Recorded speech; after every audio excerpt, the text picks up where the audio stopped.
Awwam इब्न हौशब लिखते हैं कि हम कब्रिस्तान की ज़ियारत के लिए गए, अभी कब्रिस्तान के आल पर ही और उसके किनारे पर ही पहुंचे थे कि देखा कि एक कब्र फटा और उस कब्र के फटने के बाद उससे एक मुर्दा निकला, जिस मुर्दार की लाश गधे जैसी शक्ल थी और उसकी आवाज गधे जैसी आवाज थी। चुनांचे वो निकला, उसकी शक्ल गधे जैसी, उसकी आवाज गधे जैसी, निकल करके 3 मरतबा उसने गधे जैसी आवाज निकाली और फिर वो आदमी कब्र के अंदर चला गया। हजरत अव्वाम इब्न हौशब ने वहां के लोगों से मालूम किया, भाई क्या माजरा है, एक कब्र फटी, उससे कोई आदमी निकला जिसकी शक्ल गधे जैसी थी, आवाज गधे जैसी थी, ये क्या माजरा है, हमको समझ में नहीं आ रहा है। वहां के लोगों ने कहा, हजरत आपने ये पहली मर्तबा देखा, हम रोजाना देखते हैं कि ये कब्र फटती है, इससे आदमी निकलता है, उसकी शक्ल गधे जैसी होती है, आवाज गधे जैसी होती है, 3 मर्तबा गधे जैसी आवाज निकालता, उसके बाद फिर अपनी कब्र में चला जाता है। रोजाना का इसका ये मामूल है कि रोजाना कब्र फटती और वो आदमी इस तरह से बाहर आता है।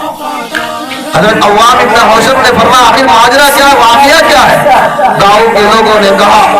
हजरत ये आदमी बड़ा शराबी था, कबाबी था, जुआरी आदमी था, गुनहगार आदमी था। जब भी ये शराब पीकर जुआ खेल कर घर आता, इसकी माँ इसे कहती, बेटा ये गलत काम तू कर रहा है, ये गुनाह का काम है, इसे करना नहीं चाहिए, बेटा इसे छोड़ दे, तौबा कर ले, हिदायत के रास्ते पर आ जा, बात मान ले, नमाज शुरू कर दे, अल्लाह की तरफ झुक जा। चुनांचे रोजाना इसकी माँ ये बात कहती, लेकिन इसकी माँ रोजाना कहती, वो बच्चा हिदायत के रास्ते पर न आकर एक दिन गुस्से में आकर इसकी ने अपनी माँ से कह दिया, माँ क्या गधे जैसी आवाज निकालती है, क्या तू रोजाना गधे जैसी बोलती रहती है, चुप नहीं बैठ सकती। ये कहना था कि उस आदमी का वही इंतकाल हुआ और इंतकाल होने के फौरन बाद उस आदमी का चेहरा गधे जैसा हुआ और उसने 3 मरतबा गधे जैसी आवाज निकाली उस आदमी ने और वही उसका इंतकाल हो गया। ये माँ की बद्दुआ, माँ की बेहुरमती का नतीजा है कि उसने अपनी माँ से कहा, माँ गधे जैसी आवाज निकालती, अल्लाह को ये बात पसंद न आई, उस आदमी की वही मौत हुई,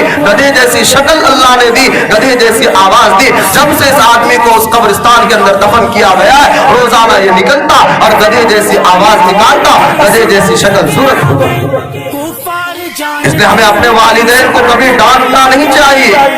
वालिदैन के साथ हुस्न सुलूक का मामला करना चाहिए। ये वालिदैन की बद्दुआ है, जो कि दुनिया के अंदर भी अगर वालिदैन बद्दुआ दे दे, दुनिया से के अंदर भी वो कबूल हो जाती है और आखिरत में तो आखिरत बर्बाद है ही।